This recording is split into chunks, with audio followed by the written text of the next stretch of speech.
The Dave Hooker Show. A presentation of Off the Hook Sports.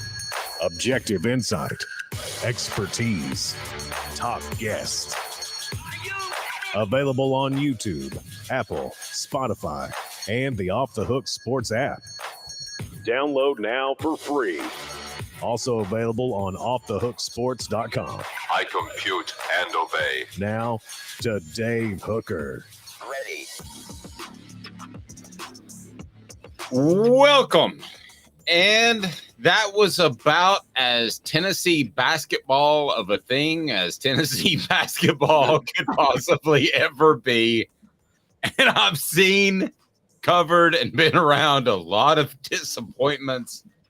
But my, oh my, to get to that point, to kind of be in control of the game, you had a double-digit lead at halftime, and then it just all slipped away. You can't really blame the defense. Florida Atlantic, had they hit more shots in the first half, it would have been a tie ball game or maybe even the lead. And then they hit those shots. Credit them for the extra pass, for tolerating the tough defense. But at the end of the day, Caleb, I mean, Tennessee was what Tennessee was, and that is they struggle on the offensive side. That's just where this team was a month ago, and especially after the Sky Ziegler injury. Yeah, where is everybody? Everybody came for me when I said Tennessee's defense alone wouldn't win them a championship. Well, no, you said it wouldn't be enough to get to the Sweet 16. So I'm in the masses here. They made it to the Sweet 16. They hit the lottery with some matchup advantages. Okay, I just want to point out that in this game, look, Florida Atlantic scored 62 points. Dave, you've covered college basketball longer than I have even. If you're playing a mid-major, you expect to score more than 62 points, right? Am I right?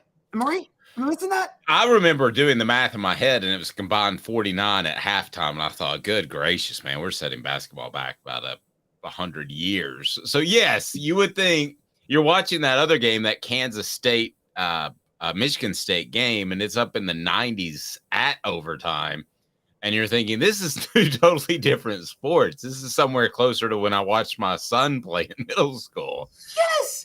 And can we put to rest? I'm going here now. I'm going here. It's something you said, and I hate to go here. Tennessee could do better than Rick Barnes. I'm saying it. Okay. Let me play the opposite side, because I tend to agree that. Now, we're talking about a Sweet 16, and I want to clarify some things. I think a Sweet 16 is something to be proud of. I think that when I was saying my son's middle school game, I was joking. Tennessee, they do bring you down into the mud, and that is their game plan. So let's not totally throw that out the window because it got you to. But great offense always beats great defense, and you know that, Dave. Okay, so I'm going to play the other side, because the thing, this is what I hate when somebody says that you should replace the coach. I hate when they say, well, who are you going to get? I hate that. I think that's a loser's mentality. So that's like my absolute pet peeve you will find. Nobody knew that Tennessee was going to get Lane Kiffin.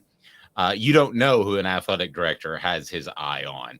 So I will say that I would ask you that question, though, just for the sake of the argument. And I think this is way too early, but for the sake of the argument, do you think Tennessee has enough pull to go get a big name type of coach if they needed to? I don't know if they have the pull to get the big name type of coach that, like, you would think in your mind, like a Jay Wright or a Brad Stevens or anybody like that. What I think they have is the athletic director who can find the coach that would take Tennessee to the next level. And that's where I'm at. Look, let's call it what it is. Rick Barnes, we're all forgetting this now. And I'm sorry. I know I'm doing a 180 because I was very complimentary for a week, but I'm going to go back to where I was before the tournament started. So I get to do that, by the way, because of what happened tonight. I'm allowed to do that.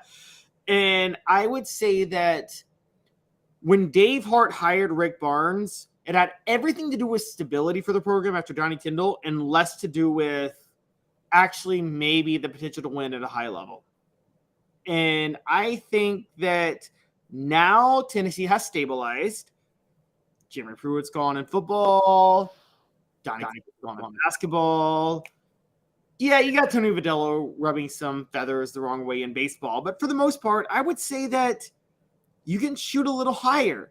And I think that the commitment that Rick Barnes has, and we watched it tonight again, to the mid-range, to inefficient shots, all the way around, to the idea that I'm going to let my offense sputter over a course of 10, 12, 15 minutes because I trust my defense. A long time. Yeah, which he does. That is a 1980s, 1970s way of thinking in basketball, and he's still committed to that, and it cost him tonight.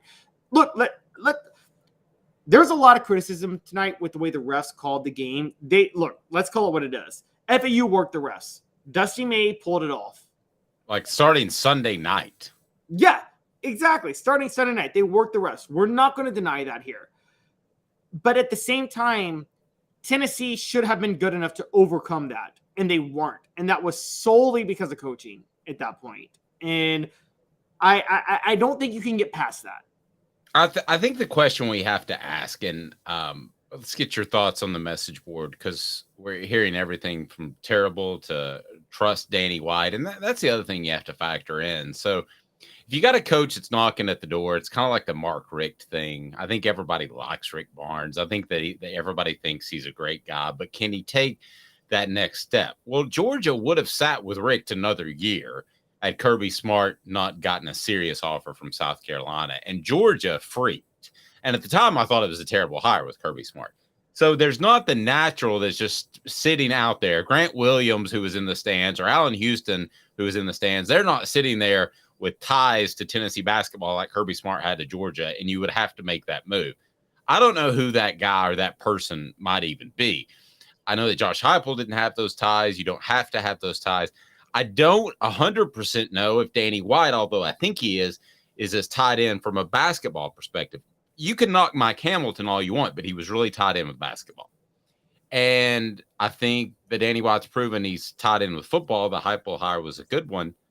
But you are pushing everything in the middle of the table to consider that if you're a Tennessee fan, because you've got a good stable base, like you mentioned, you've got a good guy, and you're making the Sweet 16.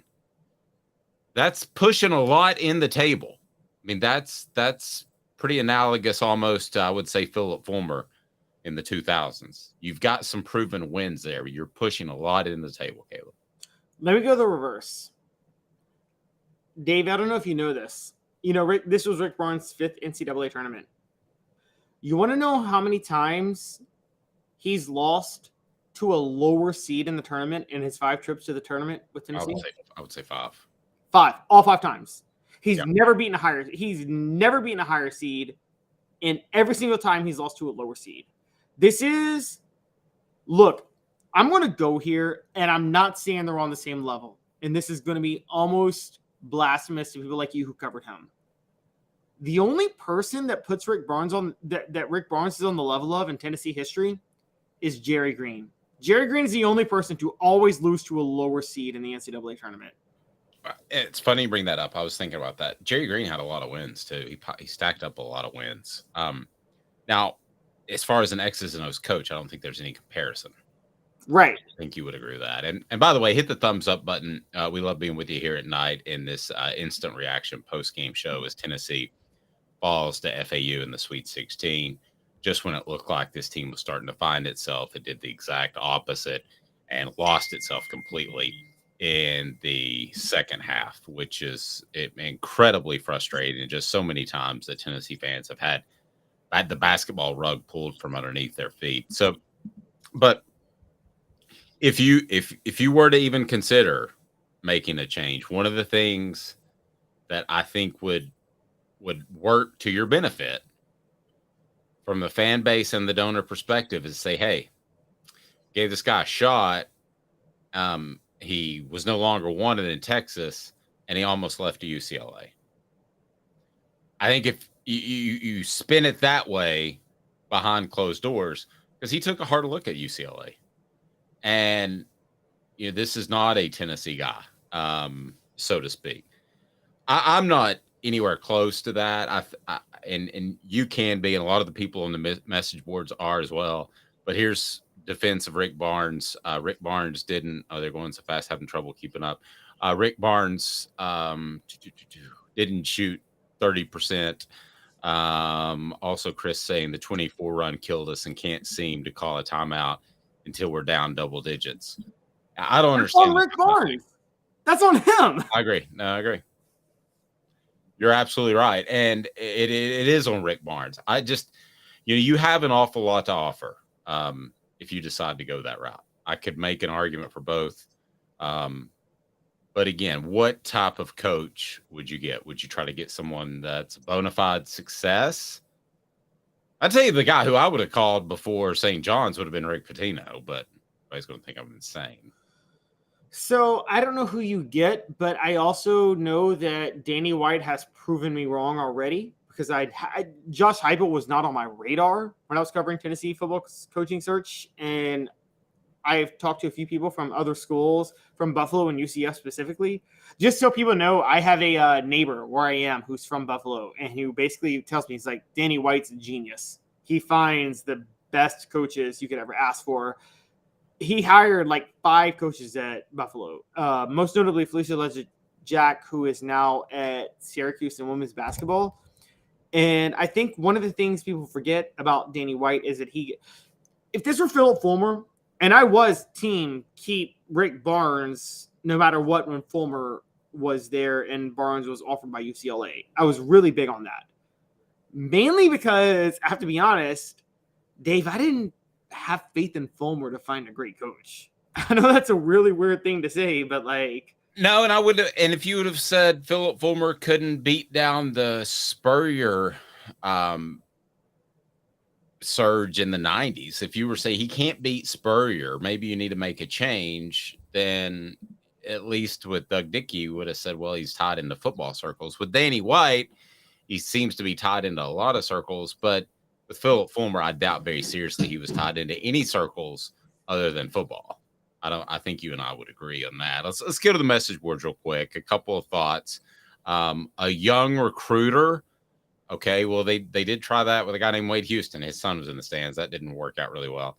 But it could work out.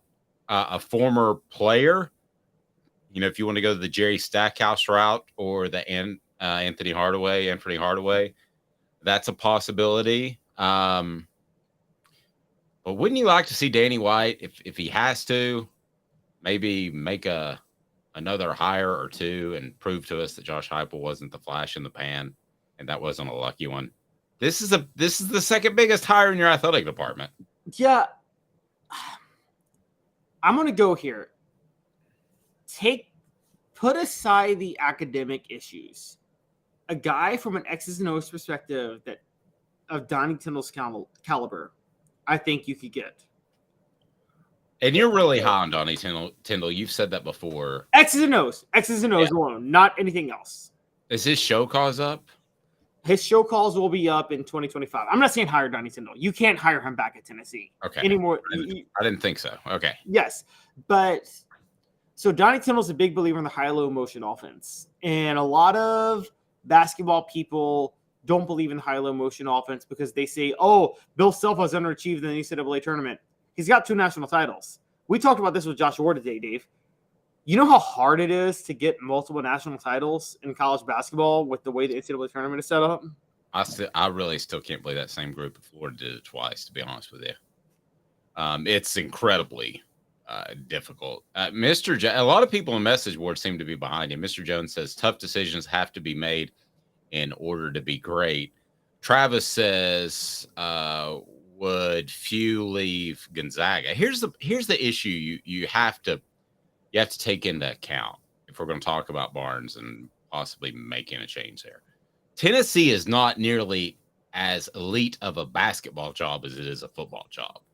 You walk into the front door of any football coach, I don't care where he is, other than, maybe Ohio State, Alabama, whatever. You can walk in and make an offer and have an opportunity, other than the top 10 or 15 schools. It's probably a lot larger than that, if not double. Gonzaga can spend the same type of money that Tennessee does in basketball and have a more successful program. I don't know how many programs you could walk into out of roughly 300 and say, I'm hiring you away. I don't know that Tennessee has that pool in basketball. And they're not going to have that in basketball communities if they run off a guy like Rick Barnes, who is beloved in the basketball community. Yeah, that's the big point, is that on paper they probably could pick from their litter of 300 schools. But the problem is, if they run off Rick Barnes, then a lot of coaches are going to take a second look and be like, I don't know if I want that job. Right. And No, you're absolutely right. And I thought the Tennessee football job had that stench for a while, where they're not going to stick with you. They've got organizational problems. You covered the coaching search after Lane Kiffin to Derek Dooley. Nobody wanted that job. No, nobody. Okay, here is one that makes a lot of sense. Elias brought up Steve Forbes, who is at Wake right now, right? Steve. Yes, he's at Wake. He was at ETSU, I think. ETSU. Yeah. Now, but okay, I think he's a very good coach. I will tell you this, though. You are getting a defensive-minded coach all over again. So don't expect to be running the floor and score 90 or 100 points. I mean, he was the defensive coach on the staff when he was at Tennessee. General Nealon says any coach that won't give up that many offensive boards without throwing a chair. That is something else. Do you remember the Philip Fulmer clap? Oh my gosh. My dad is a old school football fan, was a football fan before it was popular, before the famous 1960s Giants championship game that got famous. Yeah. He says the most grating thing to him ever. If you ask my dad to this day, the thing that upset him to this day was Philip Fulmer clapping on every negative thing. See, my theory has always been that the Philip Fulmer clap was just, it happened when negative things happened, so you associated it with negative things. I think Rick Barnes not showing emotion rubs a lot of people the wrong way, like it's a Philip Fulmer clap. Like it's an unintentional Philip Fulmer clap. He just doesn't, he's not that guy. He's an older guy. He's not going to jump up and down the sidelines and throw a chair and all that stuff. But there's also the fact that this is rubbed people the wrong way for years, by the way. I don't know if you ever noticed Rick Barnes in press conferences. It's not that he throws his players under the bus. He doesn't. But he points out all the things his players did wrong, and he absolves himself of blame. And I think Rick Barnes does that because he expects it to be like, okay, it's understood I did wrong, if that makes sense. But right, he skips the part where it's all my responsibility and it's all my fault. But this guy did this. He skips that first part, is what I've noticed. And then we had this, by the way. SEC football said, do you think Rick Barnes is on the hot seat, or are we overreacting? I think we're overreacting to some extent. I don't think he's really on the hot seat at all. They just made the Sweet 16. So I think that's by default. I'm going to say that. Well, but they beat Duke. I mean, come on. And by the way, just got a text message. Barnes 1 year removed from an SEC regular season and tourney title first since 79 in this season's. While Vols struggled down the stretch, Vols made it to the Sweet 16. Replace Barnes? No way at this point. I agree. I'm not anywhere close to that. But I am to the point where you need to be real honest with yourself if you're a basketball fan, a Tennessee basketball fan, and say to yourself that there might not be a national championship ring in Tennessee's future as long as Rick Barnes is the basketball coach. And there might not even be a Final Four berth. If you're willing for that to be it, and you go to Orlando and you go to New York City and all this is cool, and you make runs and it gets kind of serious at times, that's fine. But I will say this, I don't think Tennessee's fan base would tolerate that in football. No, they won't. They'll take it in basketball. If Josh Heupel won 10 games for the next 4 years, but couldn't get past that, couldn't get to Atlanta, people would be calling for a change. Oh, absolutely. And for the record, they'd be right to call for the change. I think, Dave, you and I have talked about this in the past. I think a lot of national media, and this is one of my frustrations, a lot of national media looks at Tennessee firing Fulmer, and they look at everything that happened after that, and they say, see, this is why they shouldn't have fired Fulmer. No, the mistake wasn't firing Fulmer. The mistake was every move they made after firing Fulmer. and it was a series of errors. Well, I would actually argue that the Lane Kiffin hire was fairly solid. You just should have had a large buyout on his side where he couldn't up and leave after a year. That was silly. Yeah. $700,000 buyout. That's like $20 to you and me. So someone else, so it's a little bit split, to be real honest with you. Somebody saying Danny White wants to be great. Barnes isn't the coach to get us there. Could you imagine if we could shoot? I mean, that is true. I mean, if they could just find one dude, I mean, one natural scorer, how different would they be? And then El Nino said, I'll take 10 wins in football for the next 6 years. If I could guarantee you, El Nino, 10 wins in football for the next 6 years, but no SEC championship game, you'd be about halfway through that and say, I take it back. Exactly. By year 3, he's gonna be over it, or she, whoever you are, you're gonna be over it. Yeah, never said that. All right, so tomorrow in the program we'll be joined by Fred White, former Vol. We love that Football Friday with Fred. We'll have more reaction. Speaking of actual champions, yes, he will join us from the '98 team. We'll have more reaction from Tennessee, and just you thought at halftime they were going to win this thing. You thought that this would be an overachieving year, and to a large extent it was, but just wasn't completely but this ready. does not prove what me and you worried about, Dave. We all saw these long stretches of offensive droughts with Rick Barnes. Oh no, definitely. And that happened tonight. They were up, and then they had this long drought, and they never recovered. That's what they've been. Yeah, I mean, that was how you would draw it up before the tournament started. It was how they would lose. A long non-scoring streak in the second half. And it could have happened against Duke, for goodness sake, but Duke couldn't score, and their bench wasn't deep enough. So, yeah, I mean, this is how you drew it up. You could draw this up, and as soon as the Kai Ziegler was hurt, this is how it was going to end. Exactly. And everybody can whine all day about the rest call and take-attack fouls. They did. But if you are any type of championship team, you can adjust to that and have a half-court offense that actually scores, and Tennessee didn't. So it has nothing. I don't know how you feel about this, Dave. Yes, they were a little tighter tonight. That's not why Tennessee lost. No, it's not why Tennessee lost. I actually thought they came out loose, and I thought you said something this morning that they had been challenged through the media, and I thought that was insightful. So an FAU team that could maybe slip up on you. I thought the media and the narrative of Tennessee was too physical for college basketball. I thought that, to be real honest with you, that got their attention, and that's why they played well early, but it didn't continue. He's Caleb Calhoun. I'm Dave Hooker. We'll see you each and every weekday at 10 a.m. as we stream live. Look forward to that. More coverage of the Vols. Go to offthehooksports.com. If you haven't got the app yet, do it. Be sure and subscribe. Hit that thumbs up like button. We appreciate it. Rick Barnes, to leave us with this, Williams says, is 48% in NCAA games. He needs to retire. Ouch. This has been a presentation of Off the